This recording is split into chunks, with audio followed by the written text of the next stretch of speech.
রাজধানীর মোহাম্মদপুর থেকে নিখোঁজ আরাবী ইসলাম সুবাকে দেখা গেছে নওগাঁয়। তবে পুলিশের উপস্থিতি টের পেয়ে সেখান থেকেও সরে পড়ে সে। মোহাম্মদপুর থেকে সংগৃহীত বিভিন্ন সিসি ক্যামেরার ছবিতে দেখা যায় এক ছেলের হাত ধরে ঘুরছে ষষ্ঠ শ্রেণীর ওই ছাত্রী। তবে এসব তথ্য জানিয়েছেন মোহাম্মদপুর থানার এডিসি জুয়েল রানা। তিনি বলেন, সুবার বাবা ইমরান রাজদীপের সাধারণ ডায়েরি করার পরই শুরু হয় সিসিটিভি বিশ্লেষণ। সেখানে এক ছেলের সাথে কথা বলতে দেখা যায় সুবাকে। পরে সেই ছেলের বাড়ি নওগাঁয় চলে যায় সে। তিনি বলেন, সুবা নওগাঁয় ওই ছেলের সাথে গেছে। তার নাম মমিন হোসেন।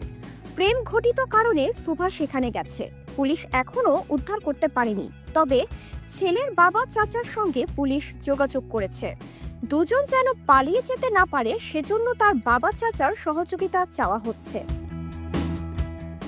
এর আগে মায়ের ফুসফুস ক্যান্সারের চিকিৎসা করাতে 2 মাস আগে বরিশাল থেকে ঢাকায় এসেছিল 11 বছরের আরাবী ইসলাম সুবা। রবিবার সন্ধ্যা 6টার দিকে বয়সে ছোট ফুফাতো ভাইয়ের সঙ্গে বাসা থেকে বের হয় সুবা। এরপর রাস্তা পার হতে গিয়ে রাজধানীর মোহাম্মদপুরের কৃষি মার্কেট এলাকায় নিখোঁজ হয় সুবা।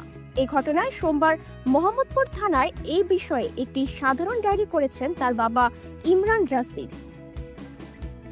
অবশেষে নওগাঁয় সন্ধান পাওয়ার পর সুভা জানায় সে তার বাবার কাছে ফিরে যেতে চায়। তবে কিভাবে সে নওগাঁ পৌঁছালো সে বিষয়ে বিস্তারিত জানার চেষ্টা করছে পুলিশ।